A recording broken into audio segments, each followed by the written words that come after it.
next move. You know what I mean? It's hard to tell right now because I don't know what type of fire he possesses. He must possess some type of fire to take a fight like this on that level, to fight a Lara. You know what I mean? You don't have to come back and fight Lara. You still Danny Garcia, so you can pick so many guys.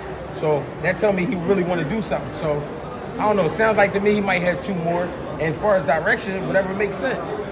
There you go. There you go. All right, let's switch gears. Coolboy. We haven't seen him since the anyway fight. Yeah. What do you think we can expect different, especially now that he's at 126? I mean, the demeanor tells me strictly business. You know what I mean? He's not coming to play. He's not really giving up too much. I think that's smart on his behalf because from what we last saw is only how we can judge him. You know what I'm saying? He took a tough loss, but to a great fighter. So is there still something there left? I believe so. I think he's going to go out there nice and mean. And I mean, I think we see a better jab. I think we see a little bit better everything. Yeah, and you know, at 126, there's guys holding belts right now, like Leo with the IBF, Figueroa's got the interim WBC. These are guys that Steph beat before, right? Yeah. So he wins this fight. Would you like to see him back in the ring with one of those 2 guys, and what route should he go? What do you think? The thing about Coolboy, right? Every fight gonna be an exciting fight, so it don't matter to me. You know what I mean? Whether it's a rematch or it's somebody new, it don't matter. It's gonna be a great fight. That's what he give out. He give out great energy in his fights. Win, lose, or draw. There you go. All right, last guy on that Philly list, I want to talk to you about Boots, right?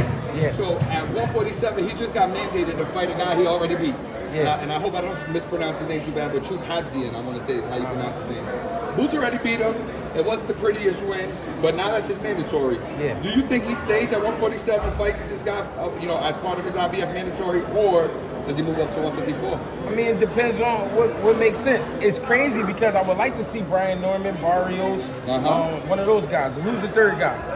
Stanionis. I would love to see one of those guys. Obviously, they're not interested, or maybe they just can't come to terms. Who knows?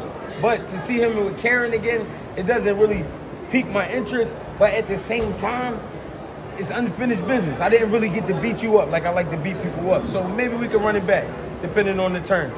Yeah, and I get it because it's his mandatory. But I mean, at this point, I think Boots is looking to make his name, or see his name grow. Just had a fight in Philly, brought it home, had a nice turnout. Do you think that takes away from that ability? Does that like take him 2 steps back? Does the average boxing fan want to see him fight one of those guys, or like you said, Norman, Stanionis, Barrios? The only people it's going to take away from is the people who just don't like Boots or they just don't like boxing.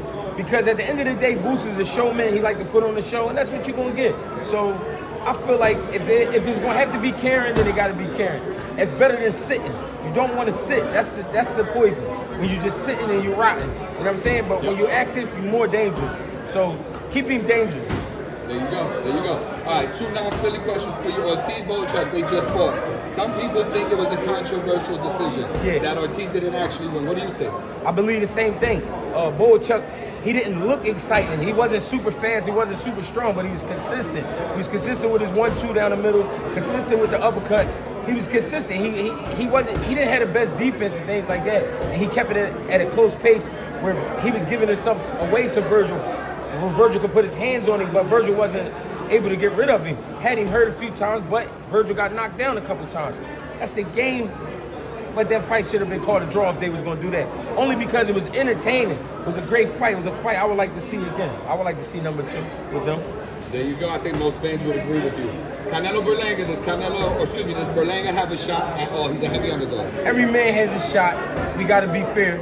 But are you willing to take the shot? That's the question. You in there with Canelo Alvarez, you know what time it is. The level, you're not used to it, but you know what time it is. You know what it's going to be hitting for. He got to be 100% focused. If he's not 100% focused, then he's going to be in trouble. It's just that simple. Berlanga got to go for broke. You think he has a shot? It's not a Of course, he a man. You fighting another man. The thing is, though, are you going to feel like a man that night or the man that night? There you go. Well said. Last question for you, Greg. I appreciate your time. So I just spoke to Danny a little while ago about this. I brought it up to Coolboy. These are guys who, they're from Philly, they're local cats. It's not like they were born or, hiding in the suburbs somewhere. Right. They've never been in any trouble. They never made any headlines. Right. What do you think, or any advice, or just what are your thoughts on Devin Haney and the incident he just had where unfortunately it looks like he got into a skirmish at a carnival? Some people fought. Any thoughts on that at all? I mean, it's always good to stay out the way. You know what I mean? No matter what's going on. If you stay out the way, you know you'll be here for at least another day. You feel me? You just be cool. You know what I mean? Just things can turn real bad. And I know it's easier said than done because people play around these days. They say a lot of crazy stuff out their mouth. But then you got to look at the person and you got to really weigh yourself up versus that person in the fight. Is it worth it right now? I could punch on this man, but am I going to get paid for it? You know what I mean? So you got to stay out the way. Philly is tough. You got to stay out the way because things can escalate drastically, super fast. You know what I'm saying? So you got to stay out the way. But, you know, it is what it is. They young men, they got to learn from life. You know what I mean? Got to learn from incidents like this. Sorry that it's that way, but they still are men, and you know, it get like that, it get physical sometimes. But you got to be careful, too, because you got people out here looking to attack your pockets and things like that. You know what I mean? So just be cool. Stay out the way. You don't got to be, he didn't have to be at the carnival. He could have had the carnival come to him if he wanted. He Devin Haney. Let's be real. You said it. You said it. Greg, thank you so much for your time. Appreciate it. If I had before we let you go, anything to fans or anybody out there should know about what Greg Hackett got going on? I mean, GHB TV on YouTube, Greg Hackett 86 on Instagram, Greg Hackett 215 on X, Greg Hackett on Facebook. I appreciate you. Yes, sir. Fahad, we out. Yes, sir. Got a couple questions.